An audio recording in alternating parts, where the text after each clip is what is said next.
Hey, did you know Long's Products is a family-owned janitorial supply with mops, brooms, trash bags, and they even have food service disposables, carry-out plates, and to-goes? Check us out.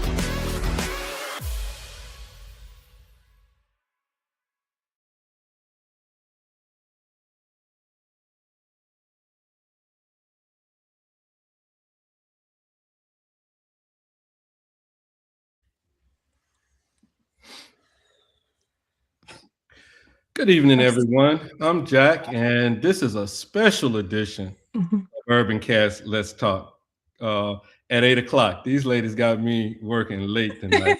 Started off early this morning and working really late tonight.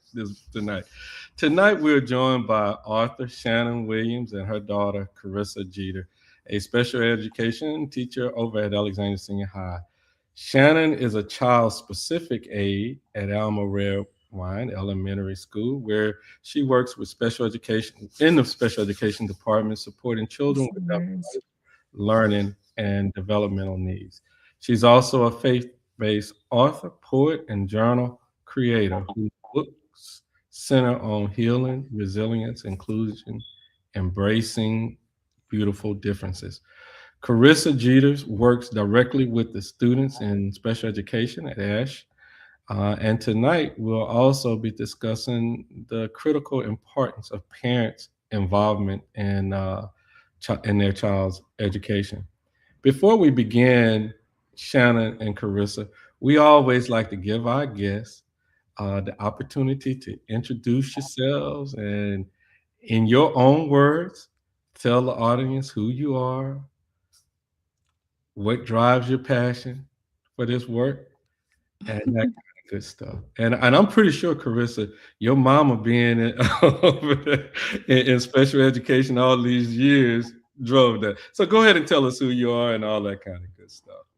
Oh, okay. Well, I go first.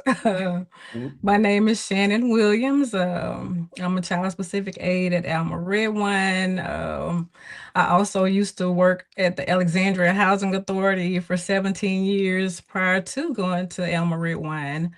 And I just believe that God called me, to be in the setting so that the books that I write about, I can learn about those children firsthand. Mhm. And I have three beautiful children, Karissa Jeter, Trinity Patrick, and Destin Henderson. Destin is at Ash with his sister. Trinity is my real life Hannah, and she is um, her first year in college at Northwestern State University. Oh, okay. All right. All right. hmm Carissa? And I'm Karissa Jeter. I am currently an exceptional needs teacher in the behavior support class at Alexandria Senior High School.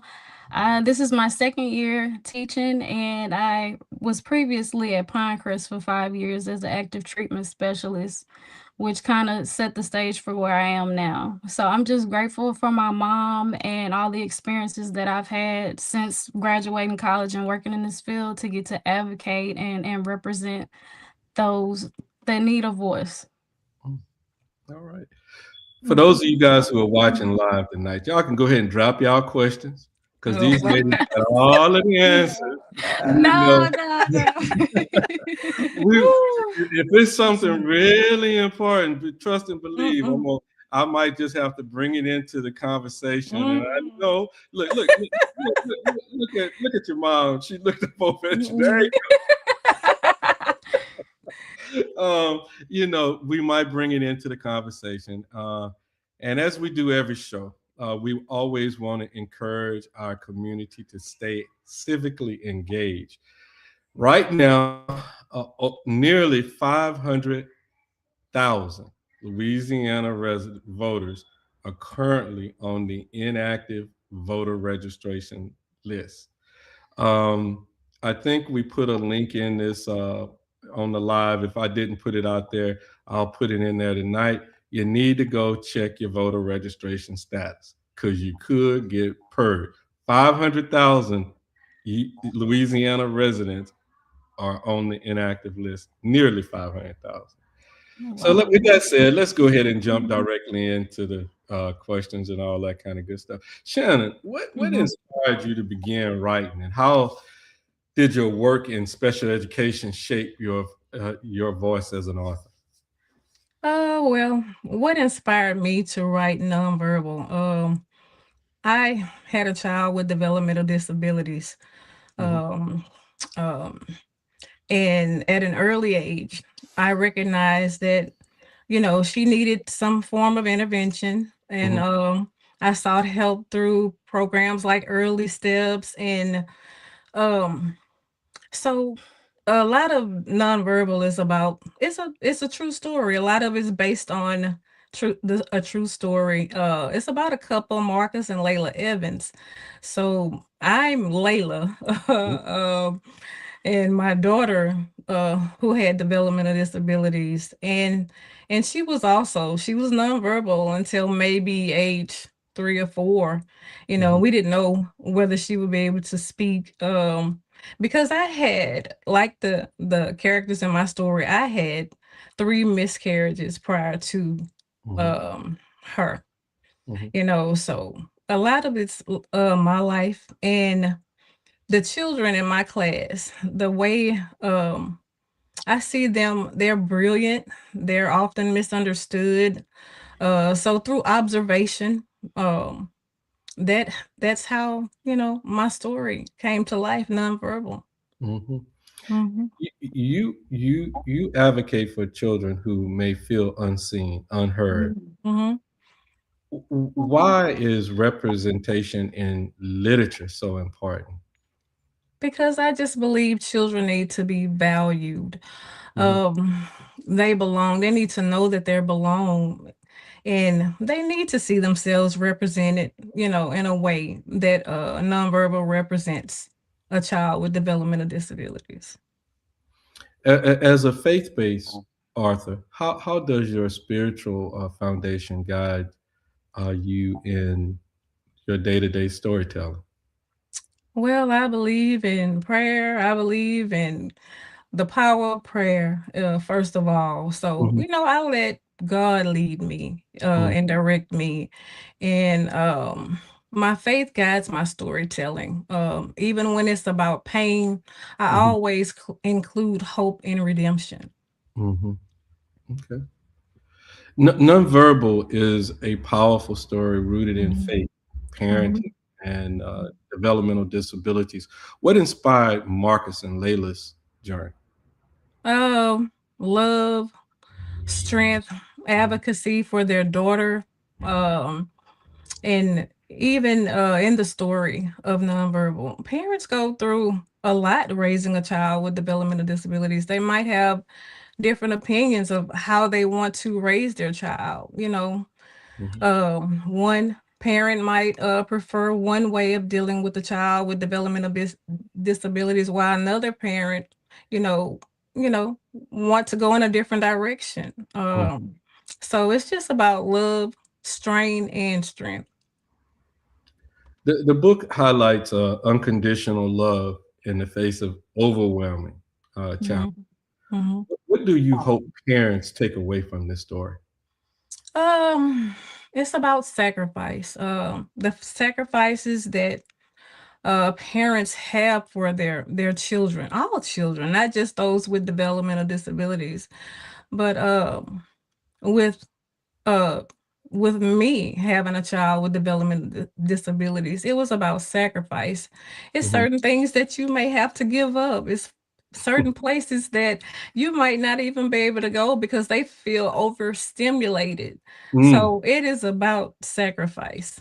It Mm. was just a challenge for me to be able to go into Walmart, because it was just overstimulating, and I would just sit in the parking lot sometimes, like, okay, we're gonna do this. I'm going in Walmart, and grab what I need, and but it was just overstimulating for my Mhm. child.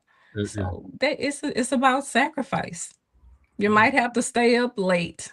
Mhm. You might have to go to a lot of doctor's appointments. Mm. So it's about sacrifice. There's trauma and redemption in this Mhm. in the storyline. Why Mhm. was it important for you to address both pain and healing? I just hope that pain and healing is important. because families experience both pain. Healing is possible. Some people might not think, but healing is possible even after trauma, even after some of the trauma that my character faced, even the trauma that I faced in real life. So there is redemption even after trauma. Yeah. What feedback have you received from families navigating similar situations? I hear from parents that feel like they were represented, that they were seen. They felt seen in the story because they know it brings light to real life issues that they have with a child, just with daily activities. So they felt seen and they felt represented. And, a lot of them told me that, they were inspired by me. So that just made me, Well, my purpose driven.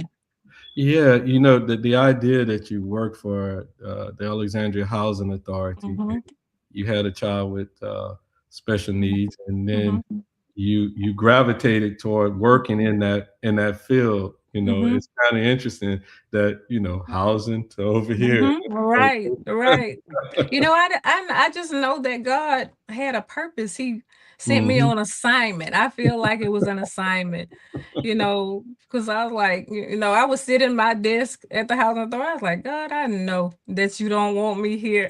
I know it, but I didn't. I just wanted to be sure. And once I got to Alma, and see, those children with special needs, I just feel like that's just a calling for me because they need people to show empathy. They need people that are going to show them compassion. They need people that are going to advocate and just listen and try to understand those that even cannot speak. Right. Karissa, parent involvement is extremely important in a child's education, especially in special education. Shannon, from your experiences, what does strong parent advocacy look like? Constantly communicating with the teachers. We have parents that are always contacting the teacher. And I work alongside Miss Dash over at Alma Red One, Miss Keegan.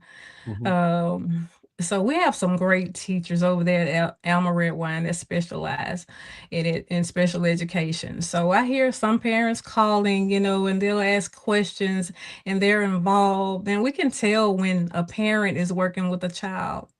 Some of the ones that can't speak, some can't speak clearly, and we sit down with a lot of them, and they are being taught at home, and we can tell when they're being taught at home. Okay. All right. Karissa, as a special education teacher over at Ash, how critical is it for parent involvement in student success? I would say when parents and schools work together and families work together, you see how far students go and how well that they thrive. So it takes the communication aspect of, monitoring grades, communicating with counselors, identifying issues early in advance so that interventions can be put in place to fully support the student.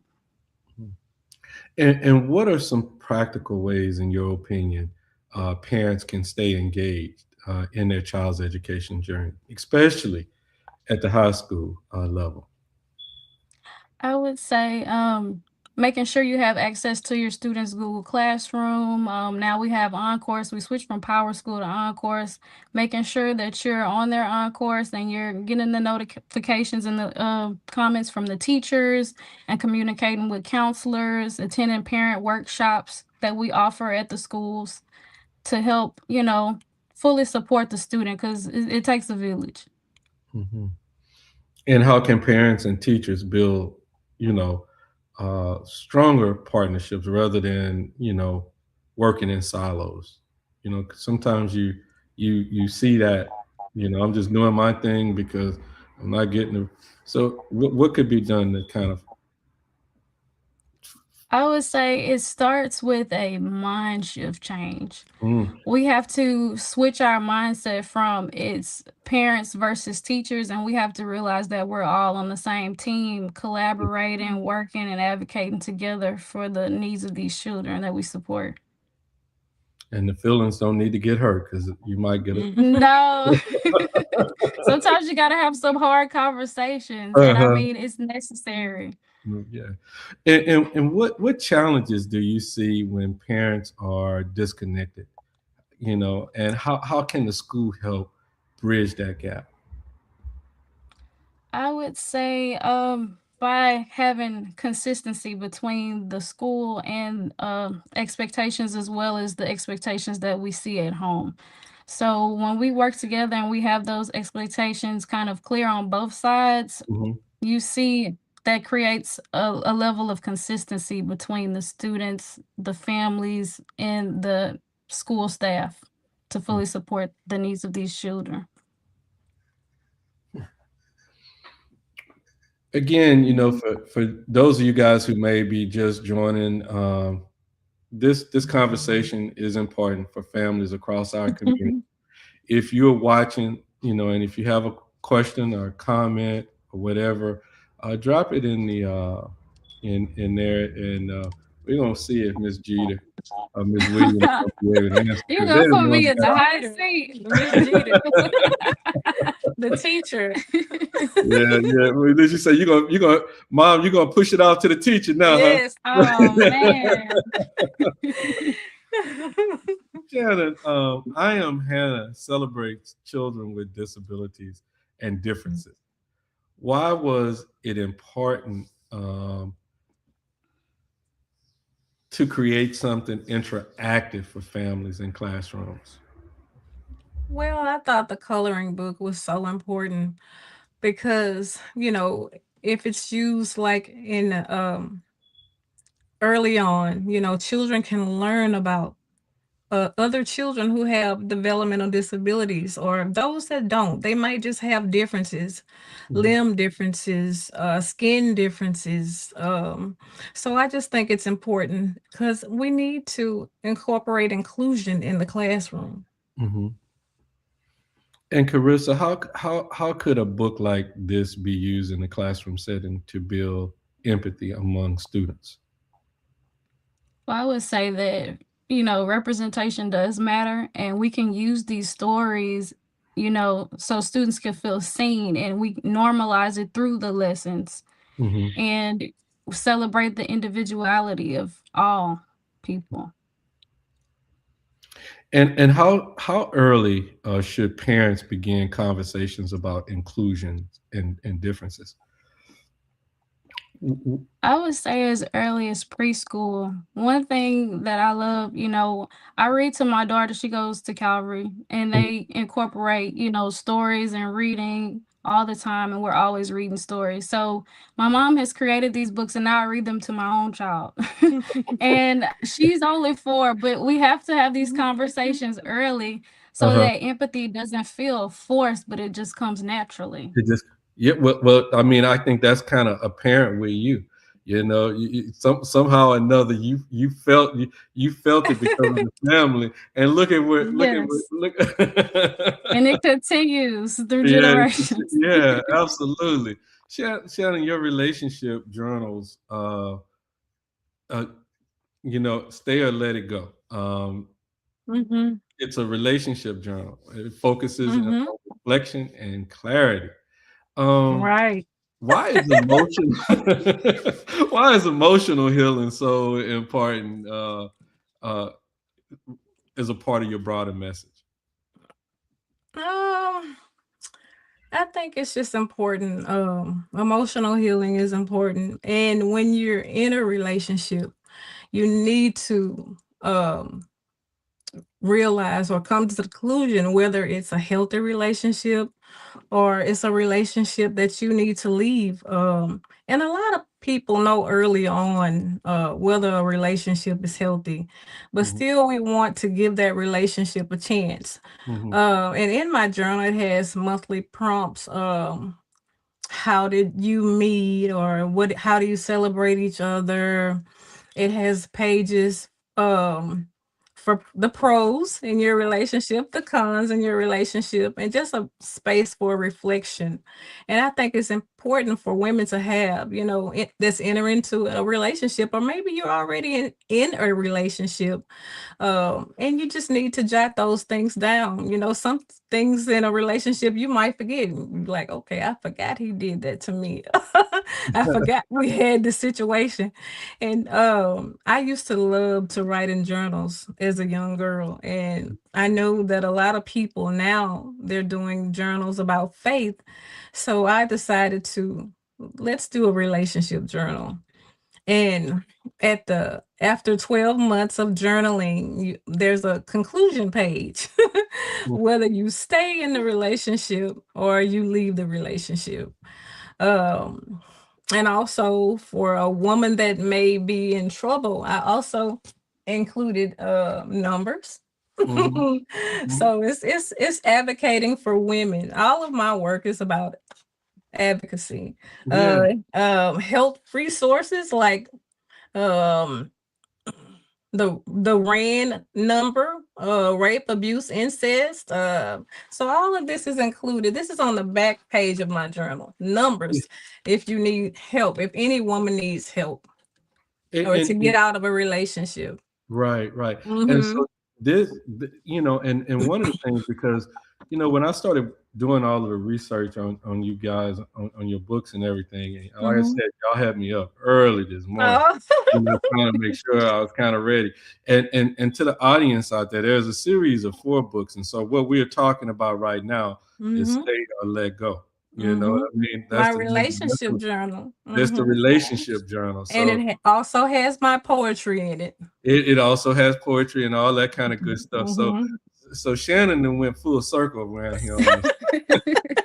She said relationship, dealing with the child, dealing with the school, just the whole circle. She said she was getting ready to work on a bullying book, but God led her to just go ahead and become full circle about this topic. Shannon, how does clarity brings peace, especially for women and men navigating difficult relationships? I believe that we should choose clarity over chaos. And when you understand your worth, peace will follow. Point blank answer. That's it. All right. Okay. It's all about peace. Okay. Having peace.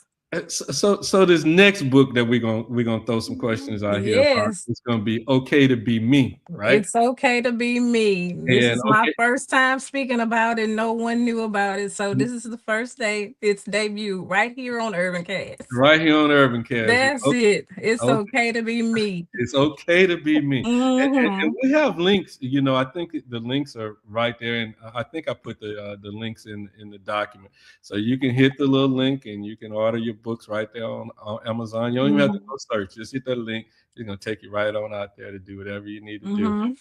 So your newest book, It's Okay to Be Me, speaks directly to children who may feel different. Why is that message urgent today? Well, like I was saying, I wanted to do, at first I decided if I do another book, what did it be about? And bullying. It was about bullying initially, but and I looked and I saw that there was so much literature on bullying. So let me try something different, and I was just thinking, what affects children, today? What, and I'm thinking about the children at my school, and It's Okay to Be Me. It's just a little children's book for maybe pre-K to maybe first or second grade. It's affirmations. And it's, things that affect them. It's okay, and the words just came to me. It's okay if I'm not rich. It's okay if my shoes aren't expensive. So these are illustrations for each page. It's okay. I have an illustration that thinking about the children in my class, it's okay if we communicate differently. That's her favorite illustration. It's okay if we look different. It's okay, like some of the children in school, where it say learning takes me longer. And it's okay. And at the end of the story, it says simply, it's okay to be me. And I thought that was just so important. Even now, I have a illustration that it's okay if I don't get a lot of likes, so that affects children when they feel like they're unseen, especially on social media. Even adults, we might look, oh, they didn't like this, so even with the children, it affects them. We can accept that. As adults, we've learned to accept things like that. But with children, it's a different story. So I just want them to know that they matter. They don't have to be like the next person. They don't have to fit into a particular status. That it's okay just to be them. You say that, and as you sit back and reflect on it, Mm-hmm. those are some very powerful words, Mm-hmm. and to embed that into a child at a Mm-hmm. real early age. It's okay to be me. And Don't.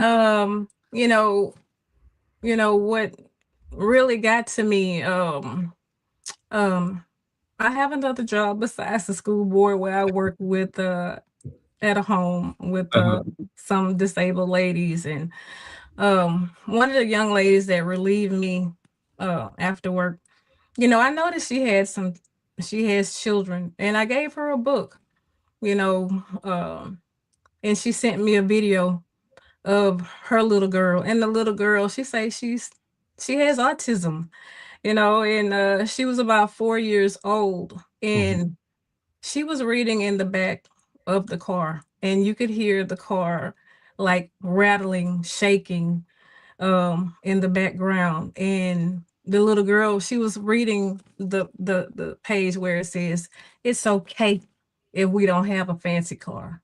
Mm. Mhm. And I had a proof with one of the ladies that I work with also that lives on the building and I work. And she asked me, she said, "Miss Shannon, can I have one of those books?" When I was hesitant to give her a book, it was one of my proofs of Uh-huh. it's okay to be me. And Mhm. then the next day, she's high level, and so she can read. Mhm. And she say, "Miss Shannon, when I came back to work, she say that was a good book. I enjoyed reading that book." Mhm. She say, um, "It's not about the pages; it's about the words." And she was telling me about the little girl. She's like, and the little girl is right. It's okay if I'm not rich. So that just like, oh my God. Something so simple can have such Mm-hmm. a strong meaning. And little kids, they're internal. Oh, Mm-hmm. he has a pair of nice sneakers on. I have a pair of rinky dinky ones on. Yeah. But that Mm-hmm. power that you empower them when you say, you can talk about these shoes if you want to talk about it, but I'm okay with me. I'm okay with what. That's a powerful Mm-hmm. child I'm when you okay with can arm me. them with those tools. Mm. Yeah, yeah. Karissa, what does self acceptance look like in today's classroom? And I want you to I want you to go from early childhood all the way up to high school. I ain't gonna let you get off that easy because I just gotta. Oh man. Yeah. I would say it looks like students feeling um enough to be themselves. They're feeling safe enough to be themselves. Not just emotionally, not just mentally, but academically and socially.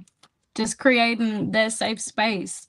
at all levels. Because I tell my class now, I always tell them, because they'll express things sometimes completely off topic from the lesson. And Mm-hmm. I'll tell them, okay, this is a safe space. I'm giving you the floor to speak.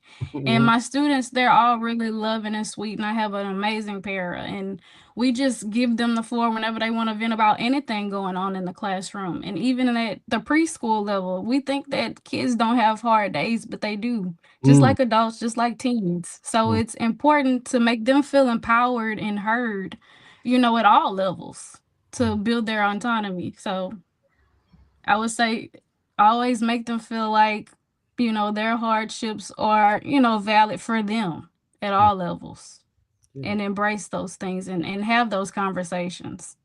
Yeah. For parents watching tonight, what encouragement would you guys give them if they feel overwhelmed or unsure of how to support their child? I would tell parents that you are not alone and you are not failing.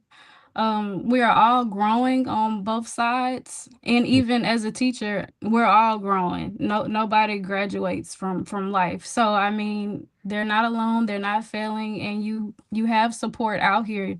You have to find your ecosystem. You have to find your ecosystem. So if you have questions, you just got to keep asking the question to somebody give you an answer in the process, right? Yeah, yeah, yeah. Shannon, if families take one message from all of your work, what would it be? Oh, I think that children just deserve to be seen. They deserve to be heard. They deserve to be valued. They deserve to be understood. Um, my work as an author, it's not just about being an author. It's about advocating, Mhm. for those children who can't speak. They want to be celebrated. They want to be valued. They want to be seen. So Mhm. it's about hope. Mhm. Well, you can definitely when you say advocating, Mhm. it is clear that your words and with your books and different things of that Mhm. nature, it Mhm. is advocating on looking at things from the kid's eye, and, Mhm. and seeing the world, and that's some serious insight when you look at it. Mhm. And you can be in that classroom, but when the classroom, when you Mhm. leave the classroom, these books are out here, and you're still running your mouth Mhm. in the books, and people. I tell you, like I said, just the idea of knowing that, you are, you're in the classroom, and it inspired you to talk Mhm. Mhm. through writing books. It's almost amazing. You know, Mhm. and advocating on behalf of the kids. Mhm. Um, Mhm. what role does the community support play in student success beyond the classroom? I would say that success doesn't stop at the classroom door. Hmm. When families, teachers, and other organizations come together, we create that ecosystem that these families need to support their children. Hmm. It takes a village. Takes a village. So if there are employers out there that may be listening to us right now, I'm pretty sure y'all have.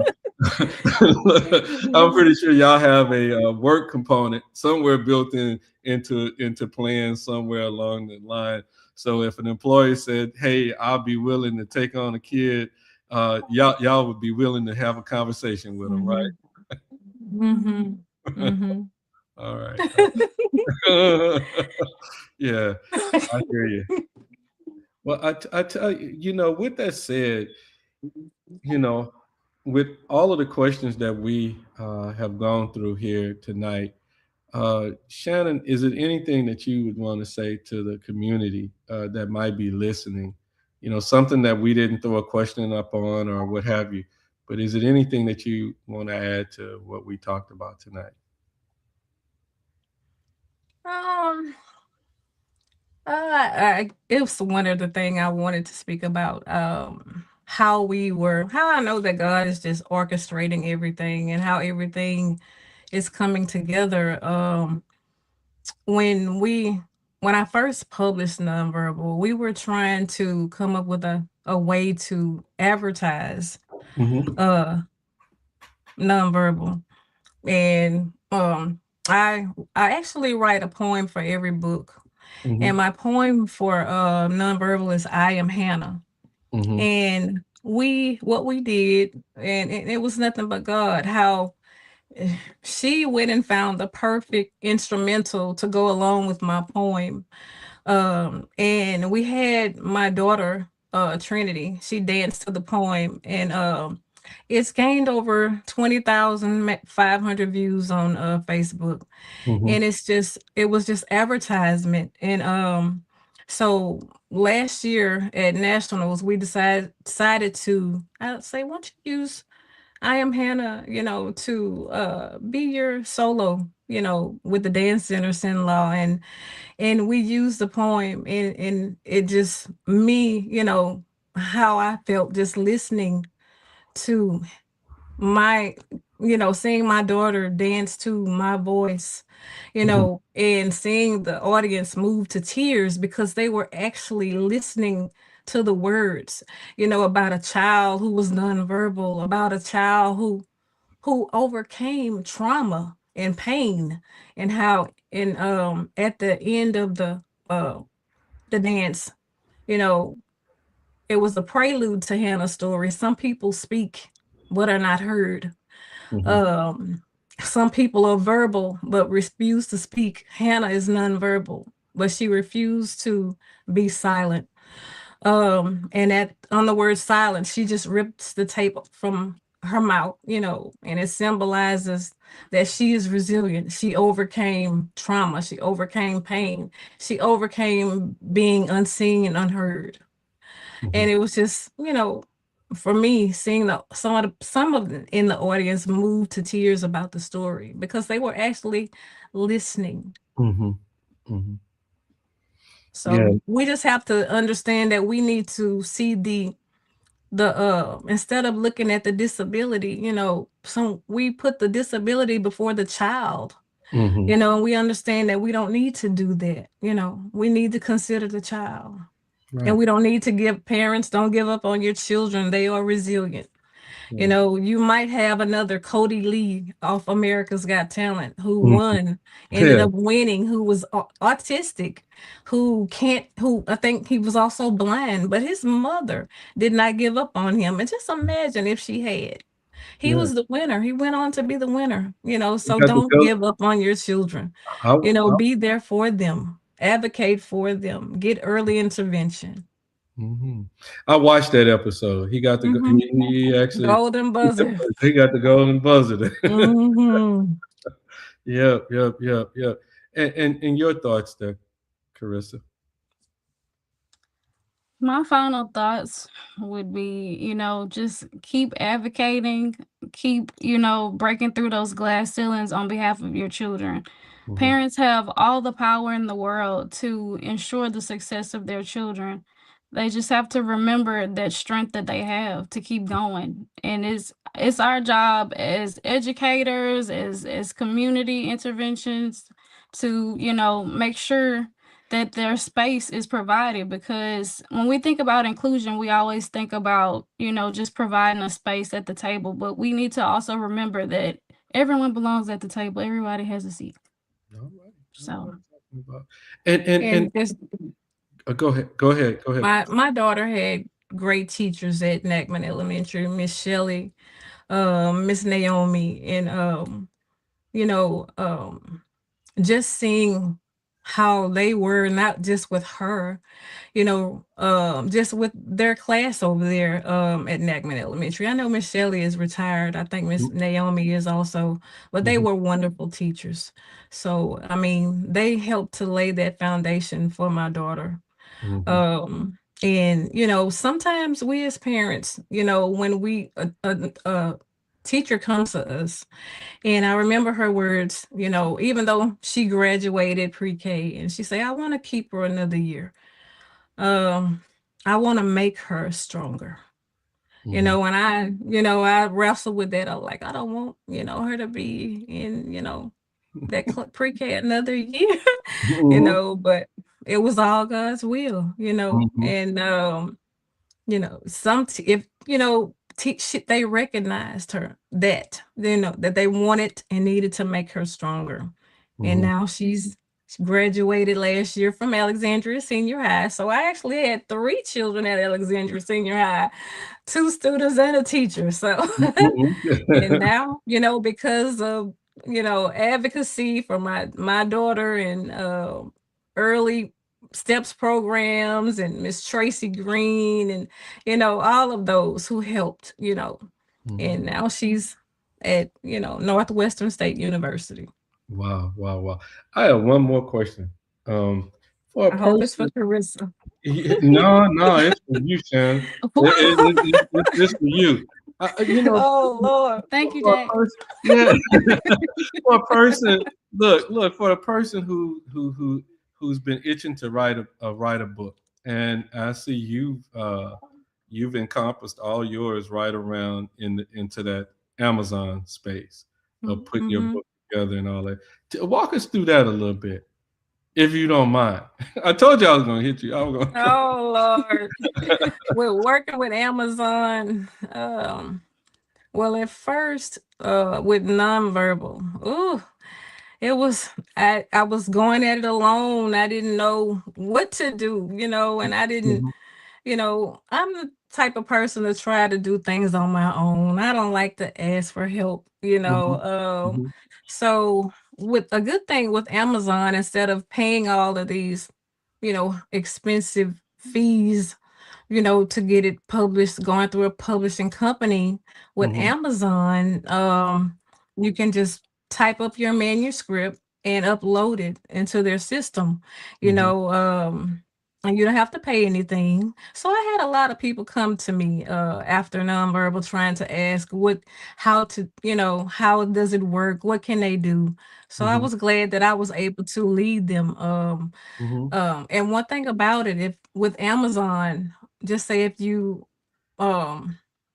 have something that you want to go back in, you just upload as many manuscripts as you would like. I know I had to do that with nonverbal because I was, doing everything on my own. I was learning, it was an experience for me. But I mean, and with them is no cost. The only thing you have to do, the hard part, is trying to get the word out about your book, advertising your book. That's the hard part.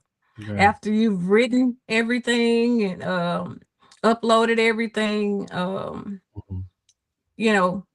and one thing about Amazon, if you having an issue, they will call you right back. You send them a text, you text them, and they will call you back in like a couple of minutes and walk you through the whole process. Okay. All right. So, Well, okay, that's a plus. And again, we went ahead and put the links out there for your book and everything. We are over here at UrbanCast. We are Amazon associates, so we can, they if they order, it's the same price on y'all's part. They just click that link, we'll get a little credit for it. So make sure y'all go out there, because I tell you what, these books, I went out and read some of the reviews as well, and so real good reviews out there. So good for all of the work that you guys have done and will continue to do. Shannon and Karissa, thank you guys both for joining us. Thank you. And again, for the work you guys are doing to uplift our children and families in our communities, because I tell you what, it's truly needed. Yes, sir. To our UrbanCast followers out there, thank you guys for continuing to support meaningful conversations. We also want to thank Sadler's Towing, Long's Product, Legendary Kung Fu and Tai Chi, United Wrestling, NADA International Market, the Threadhead Embroidery for supporting this platform. Before we close out, again, we want to remind everybody out there to go check your voter registration status. Some of you guys that are listening to us from over in the Pineville area, y'all have an election on the books right now. And I can imagine some of you guys are going to get to the polling place, and they're going to tell you that you are inactive, and you're going to be a little bit upset. So click those buttons down there to go check your voter registration status. Pretty much that's about it for this. Again, I want to just say thank y'all from the bottom of my heart again. We thank you for the opportunity to get the word out. Just Well, thank you so much. How long we've been working on this? grateful. Honestly, how long we've been working on this interview? Ooh, I just had to get the courage. So after we do the little Black History series, and she saw all of these other I authors, was looking and I was like, oh. and I'm glad we brought that up. If there are any other authors out there that are listening in tonight, or if you know of an author and you guys want a spotlight over here on the UrbanCast, if you hear local here in Central Louisiana, just give us a call. And we'll see if we can fit you guys in on Let's Talk. We just want to exploit all of the talent that's here locally, and the work that you guys are doing is certainly it's some great work, and you deserve to be compensated for what you're doing, because I can only imagine what families go through. And again, here with your series of 4 books, you're looking at a holistic thing, all of it, from relationship to dealing with the child. Yes. Yeah, just holistic, one-stop shopping over here. Y'all have a look. I'm gonna say good night to everybody. Again, you can click those links down there, and you can order the books directly off our page. And Shannon's gonna be checking all of these messages. So y'all throw y'all questions out there. I won't be checking them. She's gonna turn notifications on. She's gonna answer the question. All right. So y'all have a great evening out there. If y'all two can just hang tight, I'm gonna go ahead and end the stream. Okay. Thank you so much. You're welcome. All right. Hey, did you know Long's Products is a family-owned janitorial supply with mops, brooms, trash bags, and they even have food service disposables, carry-out plates, and to-goes? Check us out.